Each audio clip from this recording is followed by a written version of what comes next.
Okay, great. So I'll jump in and I will get started. And introduce myself. My name is Asia Stewart-Mitchell. I am the interim general counsel and supervisory attorney. So I'm doing both. So I want to make that clear. Um, at Vega, and I'm going to pass it over to my colleague so he can introduce himself. Hi, I am Vernon Thompson. I am a attorney advisor at DCHR.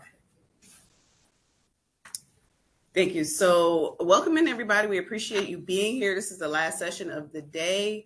We hope you find it interesting and helpful. So, this session is called This or That. Is it ethics or a personnel matter? And we thought that this would be a good discussion. Oftentimes, people will reach out to us and say, well, I'm not quite sure. But I think I should be reporting this to Vega, and then we'll take a look and we'll say, that's probably a personnel matter. You should report that to your agency's HR representative. I've talked with Vernon, and, the opposite has happened on his end. And so we thought it'd be a good idea to have some discussion about, when we see things at work or we're a part of things, or maybe you want to report a complaint, to have some tools to try to figure out if it's an ethics matter or a personnel matter, and just have that discussion. So let's go ahead and get started. All right, so a good rule of thumb is that almost every ethics matter can also be a personnel matter, but not every personnel matter is an ethics matter. And I don't know if that makes sense, but I hope that will make more sense by the time we have finished discussing this. All right, so here's a slide to kind of help differentiate between ethics and personnel. And I will read out Vega's mission under the ethics, and then I'll let Vernon talk about DCHR's mission. So the mission of Vega is to foster high ethical standards for district government employees and strengthen the public's confidence that the government's business is conducted with impartiality and integrity. All right, and DCHR's mission is provides human resource management services that strengthen individual and organizational performance and enable the district government to attract, develop, and retain well-qualified, diverse workforce. Basically, anything having to do with personnel, policy, those kinds of things are the kinds of things that DCHR manages and cares about.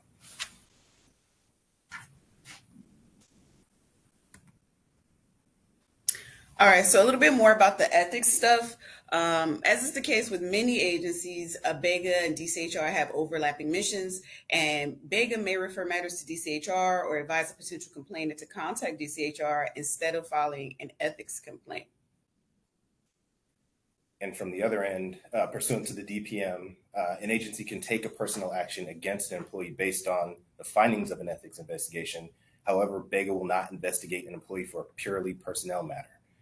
So that means in these cases, even though there is an overlap, you still have to handle the personnel side and the Vega side. So you'll see as we kind of talk through these things, there's a level of this where you're thinking with on both ends of the spectrum. The other side of that too is the timing for commencing a corrective action or adverse action. So a Chapter 16 action against an employee can be suspended pending any related Vega investigation. Again, that doesn't mean that you don't necessarily need to move forward with your personnel action, just that the timing for it can be delayed if there is a Vega investigation going on. All right, so how can we tell the difference if something is going on in the office, you're not quite sure what it is, you don't know if you have a grievance, you're not quite sure if the person is behaving unethically, somebody, maybe one of your colleagues, all you know is that you're annoyed. Where should you go? We need to figure this out. So things that you should report to Vega, employee conduct that might have both ethics and personnel implications, but usually, things that are going to be more ethics related are here. Stuff like working a second job during your tour of duty, representing an outside company before a government agency. We see that a lot in the context of contracts, right? An employee has an outside business and they're now contracting with the district government agency. That is prohibited. So that might be something. We see that a lot as far as investigations go. Nepotism. Everybody heard of nepotism? Yeah. Yep. Misuse of government property, and I think there's one more. All right, employees' conduct on behalf of the district when they're acting in their official capacity. Those are the kinds of things that you would most likely want to report to Vega. Okay. And then, along with that, things that you want to report to your agency or to the correct agency, I guess, are HR type of issues. So the first one would be employee performance issues. This can go along the lines of something as extreme like a Chapter 16 kind of angle where it's neglect of duty or failure to follow instructions, or it could be something as simple as just general employee not performing up to standards or doing things that they're not performing their job in a manner that is expected of them by the agency. Things like employee office behavior, attendance, tardiness, the kind of general stuff that you expect employees to show up on time, do what they're supposed to be doing. If they're not doing that, that should be reported to supervisors and handled accordingly. Various types of conduct complaints. So we're talking about sexual misconduct, discrimination. That may go to the sexual harassment officers or EEO counselors. Those are handled through those processes that are laid out. It may be through your general counsel's office as well if it's something that it rises to that level as well. And the other part is employee administrative issues, fiscal irregularities, false statements, things that employees are doing that they shouldn't, saying things that they shouldn't be saying, all kinds of things that kind of just are the general employment management kind of stuff. Do I have a question? What if it's in regards to like an employee harassing another employee or taunting them and having like aggressive behavior that the supervisor or management is not addressing? So, can you just repeat the question? Sorry, the question was, what if it's kind of harassment type issues that the supervisor is not managing appropriately? Aggressive behavior by employees. Again, if it's sexual harassment in particular, that would go to the sexual harassment officer, or if it's any other kind of harassment, it would just be up the chain of the agency. So if the immediate supervisor isn't handling it, it would be to the next level supervisor, that kind of thing. But if it gets there and they do nothing about it, or they just shut it down. So that shouldn't happen. Is the best way to put it. This is kind of the overall piece of this. Is the advice is agencies should be handling this. They should be directly addressing these issues. They should be going through the processes that are laid out for them to do what they're supposed to be doing. If they're not, that's kind of a separate issue, but we should not be operating in a world where agencies are directly addressing their personnel issues on the front end and not allowing it to go to different levels that don't need to be reached. Does that answer your question? Okay. Feel free to harass Vernon after the session. Yeah. All right. I think we were going to start this one, right? Oh yeah. Sorry. So this kind of gets to that same piece that I was just talking about. So the employing agency decides how to handle their personnel matters on a direct basis, on a case-by-case basis. They're the ones that decide to make a personnel action and to take action against an employee if it needs to happen. Whether personnel action coincides with or follows an ethics investigation is also decided by the employing agency. So even though it may be an ethics issue on the front end, it can also still be a personnel issue, and the employing agency has to decide whether or not something needs to happen on the personnel side of it as well. All right, Vega does not collaborate on or make recommendations regarding personnel actions. And so hopefully, like based on like the back and forth and discussion between Vernon and I, it'll become more apparent of how this works. There is overlap, but we are, Vega's an independent agency, and we have a very specific function.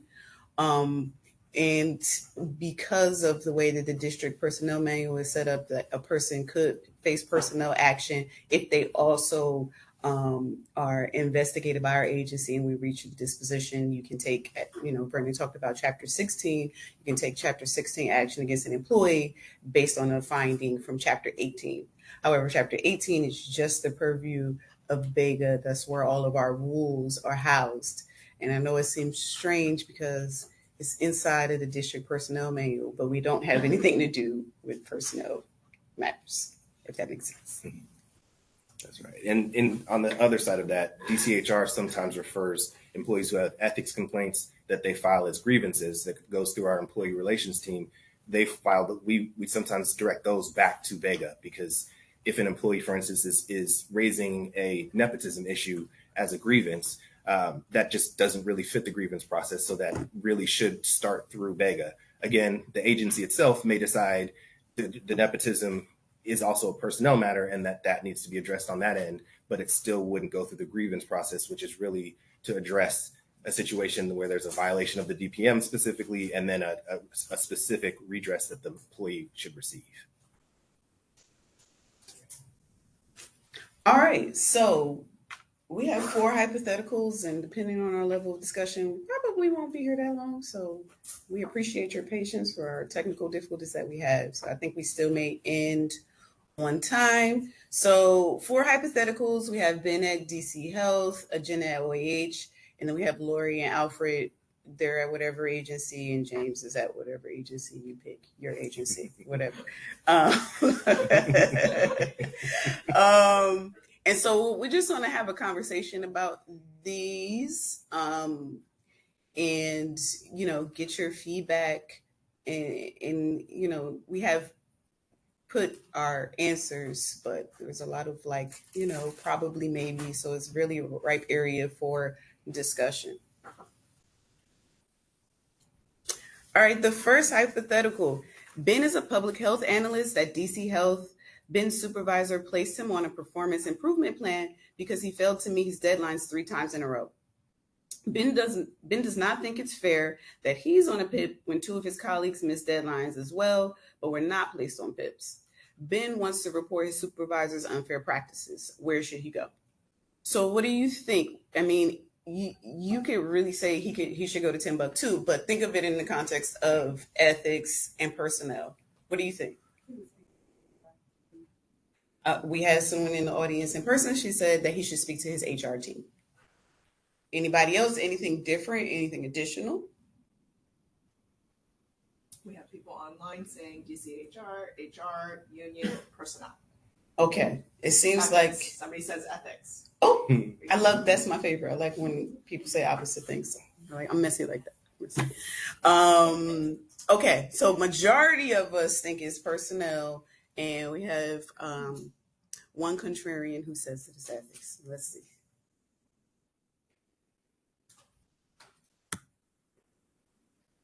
All right, so this appears to be a personnel matter, all right? So disputes about PIPs and corrective action are generally not considered ethics related. I'm going to turn it over to Vernon to say a little bit more, and then I have a little footnote.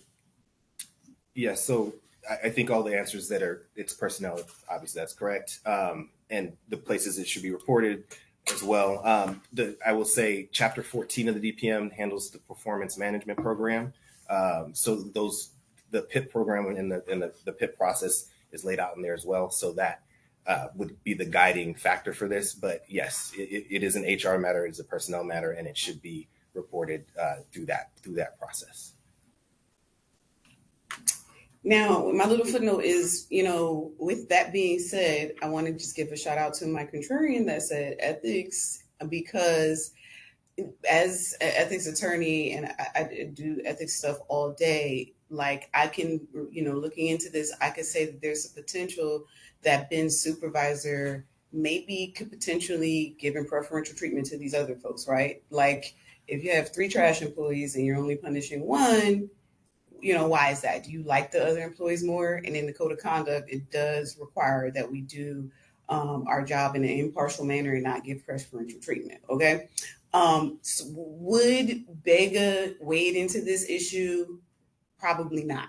Just saying that there's just so much overlap between ethics issues and personnel issues. For every one in here that we say is personnel, I could probably find some ethics elements to it. And so that's just what the discussion is about. Kind of two related questions. Are PIPs confidential, and how does Ben know without a shadow of a doubt that his colleagues are not on PIPs? Okay, I'm going to repeat it, and then I'll pass it over to Vernon. The question from the crowd was, are PIPs confidential? And then how does Ben know without a shadow of a doubt that his colleagues are on or not on PIPs? PIPs are confidential. He does not know without a shadow of a doubt. A lot of these hypos are based on sort of the employee's idea of what they think they know versus what may actually be the final truth. I don't think in any of these scenarios the idea is this is the corrective action or this is a specific action that the agency would need to take. The place where we are kind of looking at this from is, when does the agency need to think about investigating or even thinking about what they should be doing for a corrective action, not this is the final action that should be taken based on this scenario.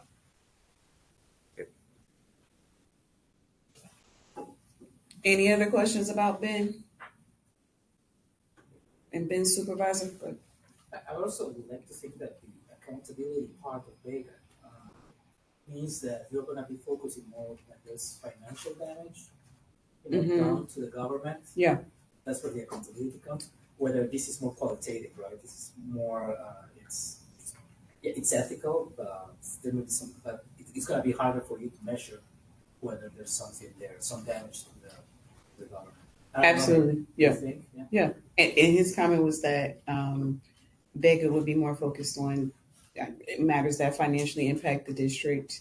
And this is more about, you said quality of the employee's work, I guess. Yeah, that's exactly right. And that's where that language about the PIP comes in. And, we get complaints all the time. Sometimes when we see like the words performance improvement plan, we're like, ew, we don't want to get into it, right? So it's just like a weighing of what is squarely within our wheelhouse, even if it has personnel elements or Vernon's, and what is squarely in the personnel wheelhouse, even though it probably has some ethics elements. All right, next one. Oh, sorry, we have something in chat. Comment from the chat: if the investigation reveals ethics issues, e.g. the other two employees are nephews of the supervisor, does Vega get brought in? Do you ever conduct joint investigations or actions? All right, so the question in a nutshell was, and if the agency is exploring the PIP and they find out that there's nepotism and some other stuff that is squarely ethics, does Vega get brought in? And do we ever do joint investigations? Okay, so the first part of that is yes. If there are potential ethics violations, we should be brought in. The second part of that is no. We don't usually do investigations with DCHR or HR representatives in agencies. However, we do collaborate. We ask the agency for information. They usually provide it. It's usually information that they've gathered. Maybe they've already started in a personnel investigation, looking into matters. And so there is some information sharing, but a joint investigation, no, probably not. I think, and again, this is a whole discussion. Like Vernon mentioned, timing. A bunch of things can be happening at the same time, right? There can be parallel personnel investigation and Vega ethics investigation. Sometimes agencies will say to us, well, we wanted to finish our investigation before we send it to you. And I mean, I don't have a strong, passionate feeling about that, except that I just hate the thought of all of the information and witnesses and all of that getting stale, leaving the district because, of the personnel investigation. And then when we get it, there's not much there. So I don't like that piece. I tend to think that parallel things can be going on at the same time. But I'll let Vernon use. Yeah, I think the main part of this to take away is that the agency really does need to move forward with its investigation. Vega needs to do the same. And as Asia mentioned, they are independent of each other. BEGA is an independent agency. The personnel matter itself is independent of the ethics piece of it, if that makes sense. So the idea that, both probably are trying to get at the same information overall, but the purpose is for the agency to have enough information to make its personnel decision, and for BEGA to have enough information to make the ethics decision on that side of it as well. Any more questions about that? Investigations or Ben? All right. So we're talking about Jenna now. All right. Jenna is an attorney at OAH. Jenna works closely with an administrative law judge. The ALJ continuously hires friends and relatives who do not appear to be qualified for the jobs they're hired to do. Is it ethics or personnel? What do we think? Ethics. Anybody want to say personnel? I love it. Can we make it spicy? It's the end of the day. Everybody in the chat says ethics. I got one personnel. Yeah. Oh, 2 for personnel. There we go. All right. Oh, somebody says both. Somebody said both. I feel like both is the easy answer. Another both. Both. Somebody says personnel. Okay, more personnel. Okay, I love it. Okay, we got some variety. 3 more votes. Both? Okay. All right. Well, let's see. All right. This is an ethics issue, most likely, but it may have some overlapping personnel implications as well. So I guess those who said ethics or both are mostly right. And yes, I did lure some of you into saying personnel, and it was fun. But yes, this is mostly an ethics issue. I mean, if you're looking at it, nothing like EEO or grievance or a PIP or stuff like that. To me, it doesn't jump out. And to you, it does. I mean, that's probably where the overlap comes in. But again, it's going to always be, there's the HR representative of the agency that has a job to do. BEGA has a job to do. I'd imagine that the HR rep at the agency would probably be happy to hand something like this to us and let us look into it. Any thoughts on that? Anybody had any compelling reasons why they felt it was personnel? I can tell you. My view of why it would be personnel is also because not only is they're hiring folks who are their friends and relatives, but folks who are not qualified for the jobs they're hired to do. That in itself would make it hard for the agency to accomplish its goals. And as a hiring manager, the ALJ is likely not living up to their responsibilities and doing what they're supposed to be doing. These are things that, yes, obviously the nepotism side of it on the ethics side is probably the most glaring part. But as an agency, you also don't want to have folks hiring folks who are not qualified and having folks underperform across the agency. A note in the chat saying that the hiring manager is also an employee, so obviously they're subject to the various personnel rules that would apply. Exactly. I think you're doing the next two, right? Yeah, I think that's right. Go ahead, Jess. There we go. Okay. Now we have Lori and Alfred. Lori believes her supervisor, Alfred, is spending some of his at-work time working on his other non-district job. Lori files a grievance because she believes Alfred doing other work is unfair and feels like she is more qualified than he is for the supervisor position. What do we think? Ethics or personnel? Ethics. Personnel. Look at you being messy. I love it. All right. So why do we think ethics? Let's start with that. Why do we think it's ethics? I said both in the chat. Working another job on government time. You said working another job on government time. Okay. And why do we think it's personnel? Because she thinks she's more qualified for the position. Because she thinks he's more qualified for the position. Okay. Glenn? And also, if you have an ethics finding against you, you can't take personnel action on that action. So if you have an ethics finding against you, you can't take personnel action against you on that same issue. Yeah. I That's think you had another. It's both. You all wouldn't terminate the employee, but the agency can But Okay. it doesn't eliminate, as you said, the for either side. So, Agency has to follow their side, and you guys have to follow it. okay. So, and the next comment was it's both. Bega would not terminate the employee for that conduct, but the agency might actually take that action if it rose to that. Did I have one more? Oh, sorry. Okay. All right. So this is likely an ethics issue. Lori's claim is not ripe for a grievance. However, Alfred doing non-district work during his tour of duty could also lead to personnel implications as well. So that second part really is both. And yes, Lori filing a grievance doesn't make a ton of sense for it to be resolved that way, but she certainly does have an issue. It certainly needs to be raised. It should be raised both to Bega and to her agency to take the correct actions. It would be up to the agency to determine if Alfred truly is not qualified for his position and whether he should be the supervisor. But Lori's grievance likely would not get to that point. And then we have James. James has been accused of submitting falsified timesheets for the time he did not work. James's agency has also learned that James may be harassing and threatening colleagues to interfere with the investigation. What do we think this is, ethics or personnel? Somebody said both. We got personnel, both.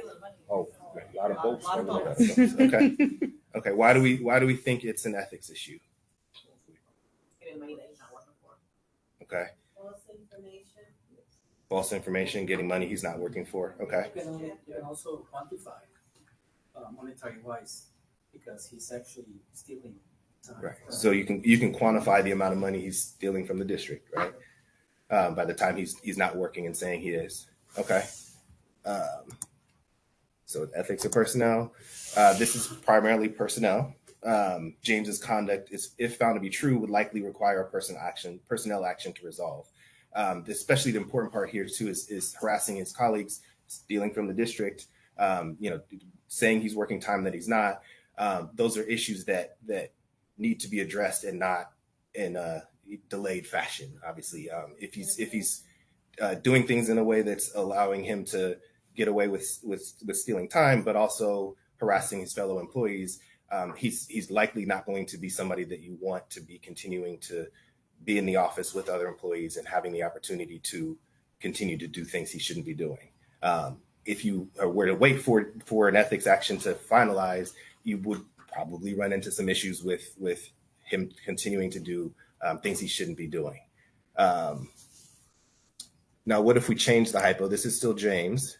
This is the other part of it. It's important for the agency to move forward with this investigation to determine whether personnel action is necessary to prevent potential further wrongdoing. All right, so it is James again, the same scenario, except this time, instead of falsified timesheets, James has been accused of using a district government vehicle for personal use without permission. James's agency has also learned that James may be harassing and threatening colleagues to interfere with the investigation. So that part remains the same. What do we think here? Is this ethics or is this personnel? Well, it's a lot of boats coming in. People say both. Mm-hmm. Both. Personnel. Personnel. Okay. Does anybody in here or online want to say why they think it's ethics or both? Isn't there a law that you can't use government cards for your personal benefit? So somebody here said, isn't there a law that says you can't use government cards for your own benefit? Yeah. But I think in the grand scheme for you all, probably say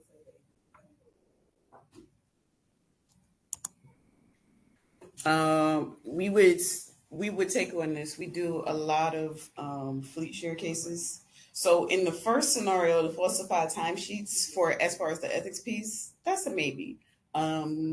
If we can clearly show that he was doing some prohibited outside activity or outside employment, we would definitely take it on. But that's not what the hypo provided. We don't know what he's doing with that time.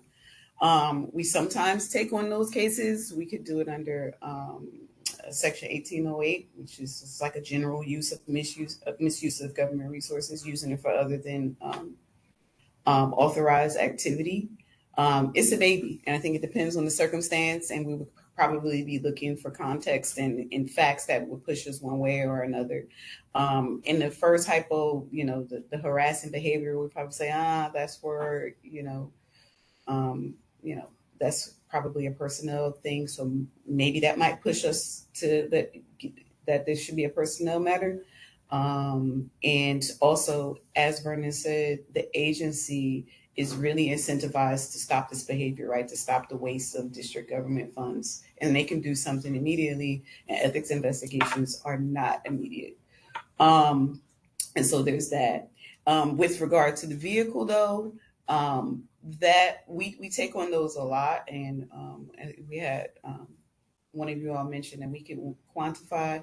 We love adding up some miles or some costs, because we love knowing exactly what a person has cost the district with their unethical behavior. So we do misuse of government vehicle cases a lot. I would say here, I hate the harassing and threatening colleagues piece. But what I will say, though, is that here is not clear. And I think what we meant here was that he is harassing because the agency is looking into it. But there is also prohibitions against retaliating against somebody for reporting to Vega or the Inspector General's office. And so if he, sorry, go ahead. Oh, no, I just had a comment from the go ahead. chat. Mm-hmm. So we had somebody from the chat who also is saying due to the harassment, it's personnel, but the ethics issue is the accusation of using the vehicle. Yes. So yeah. You guys were saying. I agree with that. Yeah. And so the harassment part, we probably would not do anything with that. And so there's a lot of things that we could do. We could refer it to the agency's HR representative. Say it wasn't harassment, it was something else. We could refer to the OIG. We can refer to the United States Attorney's Office. We could do a lot of things. But we probably wouldn't deal with, when we don't think that pieces of an investigation are for us, we don't deal with them. But the fleet share or government vehicle piece, we would probably work on that. But, sorry, I think you might have been saying this earlier, but if it was a Vega investigation and James was found to be or accused of harassment authority called to investigate the charge, interfere with that investigation, then that would correct be a Vega issue. So the comment, if you couldn't hear it online, was if someone was harassing and threatening colleagues with regards to their report of an ethics issue, a Vega investigation, that would be actionable by Vega. And yes, that is correct. And so it's right in Chapter 18 of the District Personnel Manual that you're prohibited from retaliating against a person reporting credible violations to Vega or OIG. And we take retaliation seriously, although it is difficult to prove, because they're like, I reported to you guys and I got demoted. And then we go and look into it and we're like, but you've been doing terrible for the last 6 months. I don't know. Maybe you were supposed to get demoted. I don't know. But we do take it very seriously. So yes.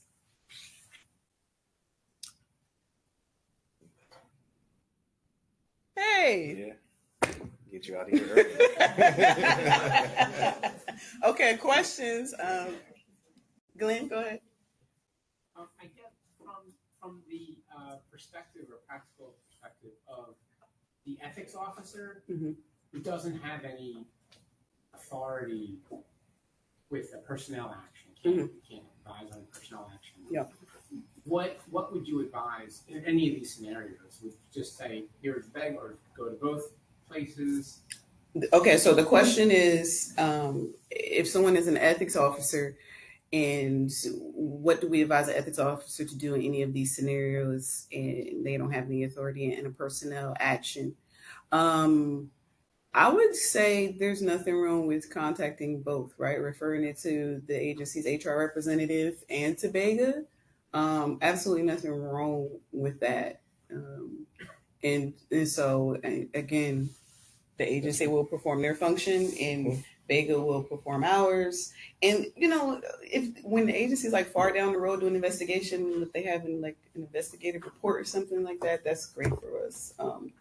Lynn? So we have a question. One, we have somebody saying, great session to the two of you.